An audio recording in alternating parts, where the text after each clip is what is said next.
Once again, the lions have been let down by donkeys. There are many villains in the Brexit debacle: David Cameron for calling a disastrous ballot, Theresa May for triggering Article 50 with no idea of resolution, Boris Johnson for perpetually putting ambition before national interests, Jeremy Corbyn for failure to offer any opposition. But finally we arrive at the moment in this corrosive chapter of our history when lies and posturing confront hard political reality. It has been a dismal saga from start to finish, diminishing an influential democracy previously seen as a bastion of pragmatic common sense. Already the upper crust generals of Leave bleat about betrayal as they duck responsibility for their actions. Some, such as Johnson, have already fled the cabinet frontline as the consequences of their actions become apparent. Others, like Ian Duncan Smith, the worst Tory leader in memory, and Owen Paterson, arguably the worst cabinet minister this century, still parrot sound bites such as Downing Street needs to wake up and stare Brussels down. It is pathetic given the circumstances. As comparisons, many might pity the Prime Minister as she picks her cautious way through a political minefield, dodging bullets from all sides while rivals dig trenches. Yes, she is trying to protect the nation from the consequences of ripping up its key alliance. Yet we should not ignore that May is author of much of her own misfortune, from bungling a vote that depleted her ranks disastrously through to constantly inflicting her own blinkered interpretation of Brexit on the nation.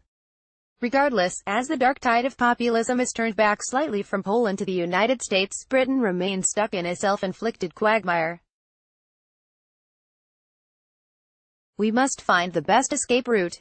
Britain is trapped by a tragedy that unleashed disruptive forces, and there is no outcome that does not further damage our fractious nation. The resignation of Joe Johnson has shown harsh light on our plight. He may have been miffed by ministerial demotion from higher education to transport, forced to serve under the woeful Chris Grayling, but he is a self-effacing and loyal figure who acted out of frustration.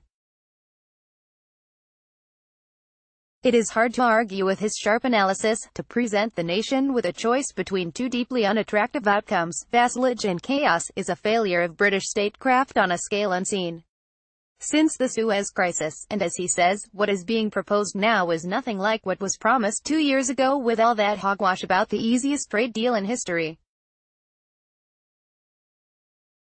May's team hoped to cobble together a deal they could proclaim to the public as historic while bringing enough MPs on board to squeeze through a vote, even if only by terrifying recalcitrant Tories with the threat of Corbyn in power.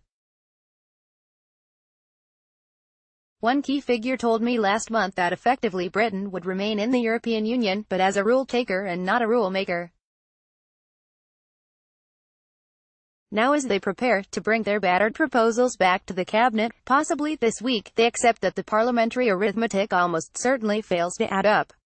Besides, fudging a solution to the Irish border issue only extends and intensifies the tourment. Plowing on. So what happens if May's deal is defeated? She might quit, crushed by failure, although her future is the least interesting aspect of this epic crisis. She might adopt no-deal arguments and rant about European intransigence in a desperate effort to keep her job. Or she might plow on in her mulish way, proposing an extension to Article 50 or even asking the country to back her in a second referendum. Yet her deal, as even key figures at Downing Street admit to me, is substantially worse than current status and significantly weakens our sovereignty.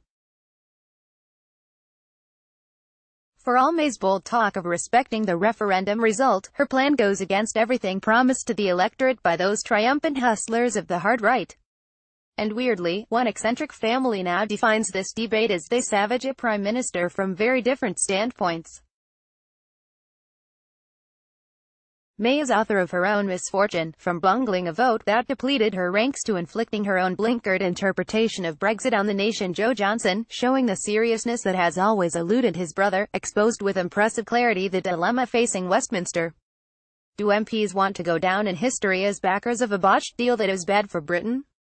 Or are they prepared to vote it down, chancing the catastrophe of no deal in? order to find a way, whether through risking a second referendum or even a contentious parliamentary vote, of remaining in Europe. This would, after all, clearly be the patriotic outcome.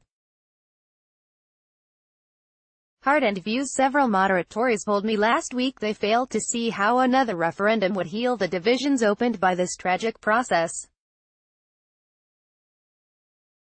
In my own constituency, views seemed to have hardened since 2016, said one. They are right. We may well face splits in both main parties and the rise of a nasty nationalist party, some kind of UKIP on steroids. Yet Britain is trapped by a tragedy that unleashed disruptive forces, and there is no outcome that does not further damage our fractious nation. So the core issue is, which is the least bad destination, and how do we get there? It is clear that May's deal would weaken the nation. No deal would be total disaster. Brexit was a false dream, sold by shysters making phony promises.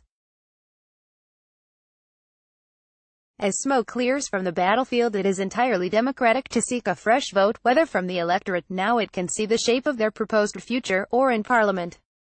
As I write these words, church bells are ringing out to mark Armistice Day. Surely this should serve as a reminder to MPs of the fierce need for courage, competent leadership, and putting the nation's interests before party and personal ambition. Eddie and Arel. More on Brexit.